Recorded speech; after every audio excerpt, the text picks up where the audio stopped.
Alright, welcome back to WMAC Now with your host Chuck Stevenson, coming at you with a fight review. So we're going to Okinawa, Japan for RIZIN 32. We're going to the Super Atomweight division. Mizuki, NISSE, Oshiro coming in at 3 and 4, taking on Aira Koga coming in at 2 and 0. A lot of people leading up to this fight were like, why are these two getting a spot in RIZIN? Well, the fight was in Okinawa. NISSE is from Okinawa. She's a fisherman's daughter. Became known for that through social media to the point that she's even been in some beer commercials. So it's a bit of a fan service / she's going to sell some tickets for us. So I'll tell you what, a lot of people were not expecting much out of this fight, but it delivered. So let's go ahead and get into it. So the first round, Koga started landing with some punches from the outside, but NISSE got the clinch, landed some low knees to the legs of Koga.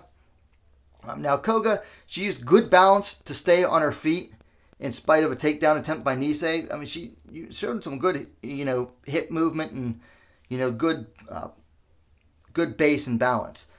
NISSE landed some more knees and plus got some dirty boxing in. And then NISSE got a really nice throw on Koga, but Koga, she was able to reverse it as soon as she landed. And Koga let NISSE stand, and unfortunately for her, she got taken down again, and then NISSE landed some ground and pound before looking for a leg lock to end the round. Second round, NISSE backed Koga to the corner and got the clinch, but Koga was able to reverse position. She got some knees in, and then she decided to separate. Then Koga threw and landed some push kicks in order to keep range. And then she started landing some jabs on NISSE. Like every time NISSE would come in, Koga would just pop out that jab and it would stop NISSE right in her tracks. Really nice use of the jab there. NISSE got a takedown in the corner, but Koga was able to get right back up and separate.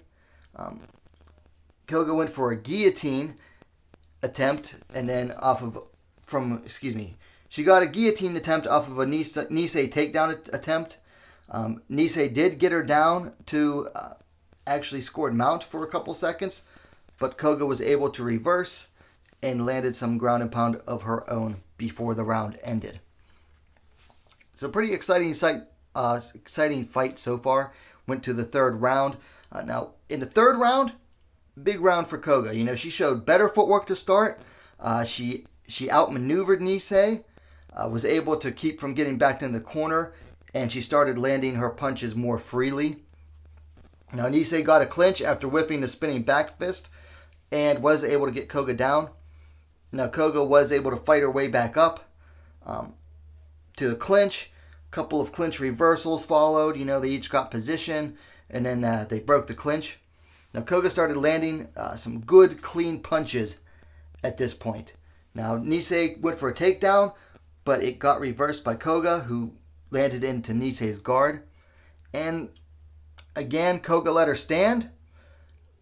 Koga slipped on something. Looked like she slipped on the mat at one point. And NISSE landed like 3 nice clean punches as Koga stood back up. And then NISSE was able to get her down in the final seconds. So it went to the decision. And RIZIN doesn't have the 10-point must system like the UFC and the unified rules. They have a whole fight open scoring system, similar to One Championship. One Championship kind of like stole it from Pride, which is where RIZIN came from. So anyway, 2 judges to 1 gave the fight to your winner, Mizuki NISSE Oshiro, by split decision.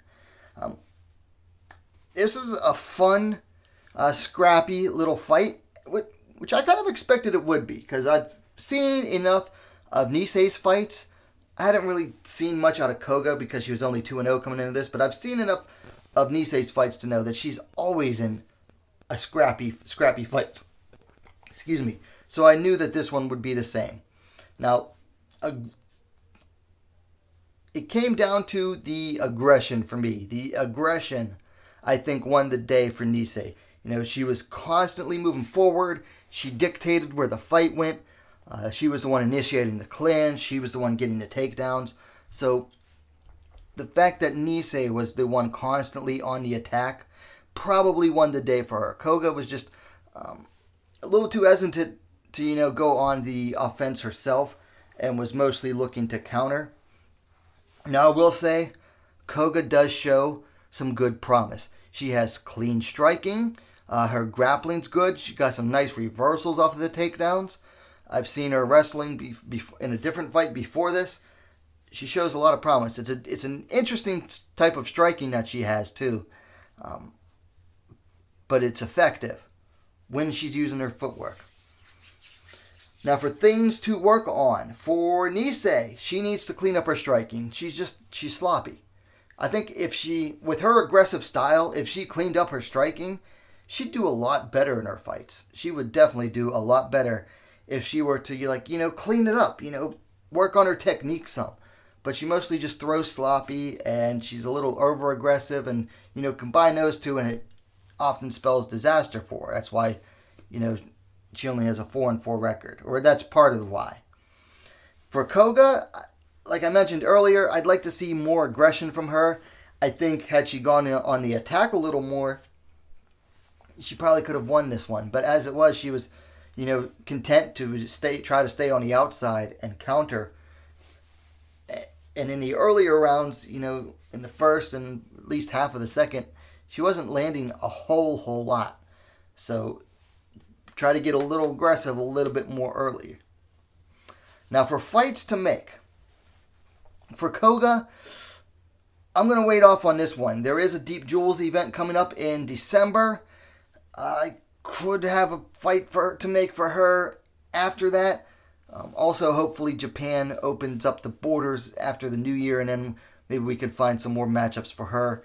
But for right now, I'm going to hold off on finding her a fight. For NISSE, Mizuki Oshiro. So she expressed in her post-fight, in the press conference backstage, that she wants to face Saori Oshima again. They faced off for the vacant deep microweight title, with Oshima winning that fight. And she expressed in wanting to fight Oshima again. And Oshima said that, she'd be willing to meet NISSE. So they could easily make that fight happen, either for the deep microweight title, which Oshima holds, or for the Deep Jewels Atomweight title, which Oshima currently holds. So, they could have that fight and do it between two different titles. And that would make for another fun, scrappy fight. So those are my thoughts on this one. Like I said, scrappy, fun little fight. Definitely worth having on the RIZIN card. I'm glad they decided to include it. Let me know your thoughts on it in the comments down below. If you liked the video, please give it a thumbs up. Share it as well. Help the channel grow. And while you're at it, go ahead and subscribe to Wmma Scene Now, the most complete women's mixed martial arts dedicated platform on YouTube. Thanks for watching. We'll see you next time.